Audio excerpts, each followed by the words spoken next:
in Breslov, if you look at the back of Likutei Moran, you'll see a description of when and where, as far as is known, those Torahs were taught. And the beginning of Chai Moran also has, which is a kind of a biographical book written by Reb Nosson, his student. The first section there is describing the context. And Reb Nosson is always, especially in that section of Chai Moran, and the fact that it's there in Likutei Moran, like, if it's just about the information, why do you need to know when and how and where it was said? But it comes out of life itself. It was born out of circumstances, and the people who were in the room at the time when he said it also were connected to that Torah. Nachman also says that.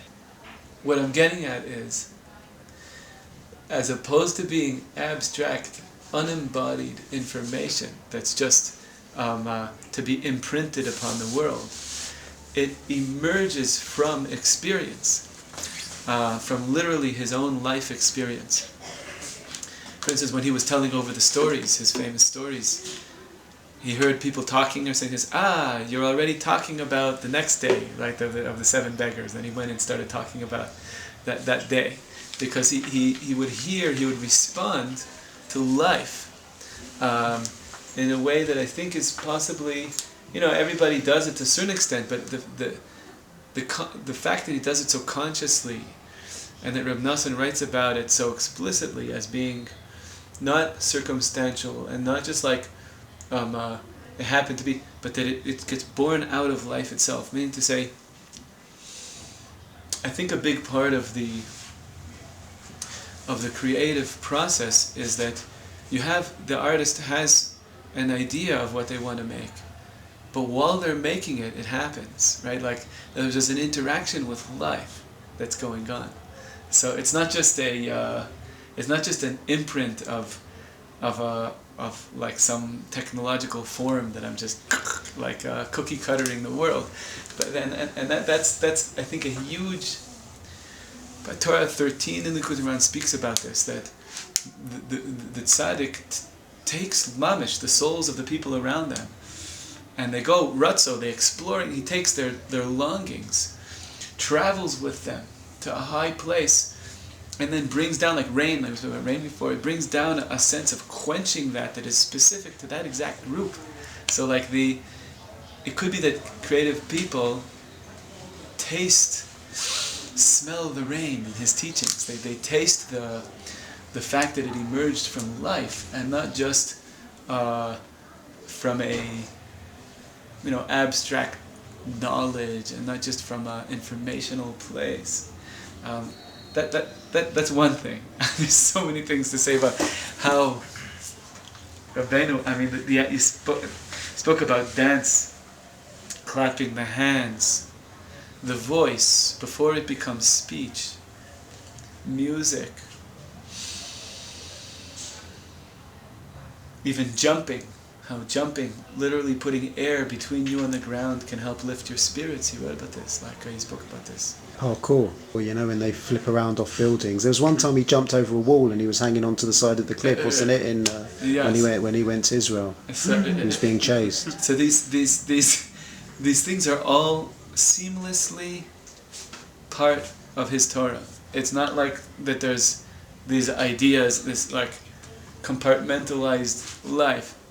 He worked so hard and experienced also the pain of that, of holding that, and the joy, etc. Just the real life of it, like as opposed to just going to a emotionally dispassionate place of just giving the information. Like he was always in it.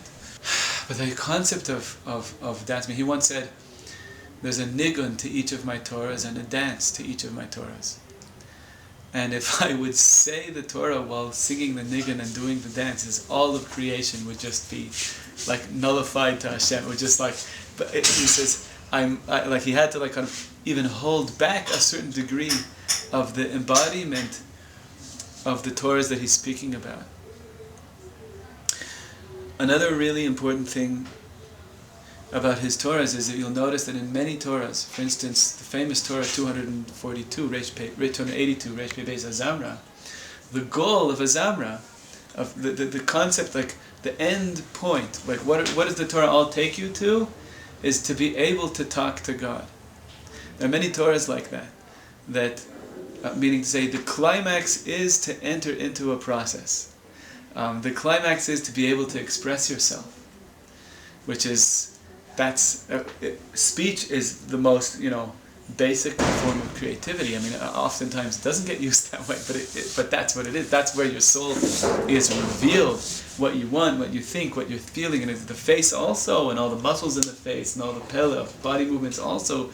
The end point is to, now you can start talking to Hashem. That's an amazing thing. So I think many creative people really relate to that, because it's not, it's giving you the dynamics that you need to be able to access that place of the creative give and take with God in davening, and also what he did to davening in general, telling everybody to talk to God in your own language is so amazing. It's revolutionary, yet the oldest old school there is. That's what davening always was before there was a siddur. Like the Rambam writes at the beginning of the Laws of Blessings that the whole institution of formalized prayer was because people got disconnected to language and got disconnected to their own ability to express themselves clearly and deeply. So him bringing that back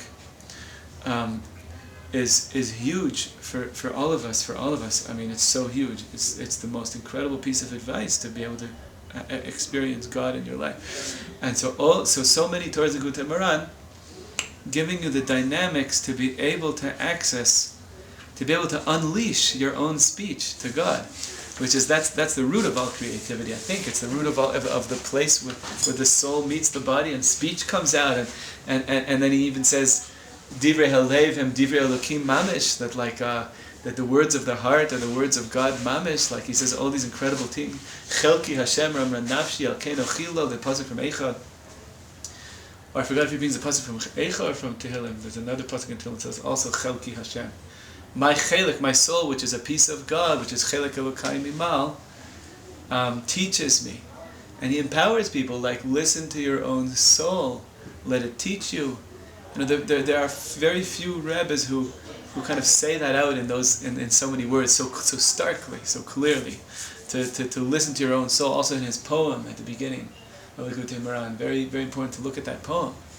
Many people miss the poem. It's so important. And in that poem, he models talking to his own soul, and to remind it of its strength, and not to be like an elephant that's being led by a mouse, but to realize its own strength and to shine, and that inner dialogue with the higher self. That's a huge part, I think, of the creative process. Also, there's also something that I found to be the strongest piece of art to me, like that's affected me, is the way in which he can use his writings and his connection to Torah and Hashem and lift people out of the depths of whatever they're sitting in or whatever they're stuck in.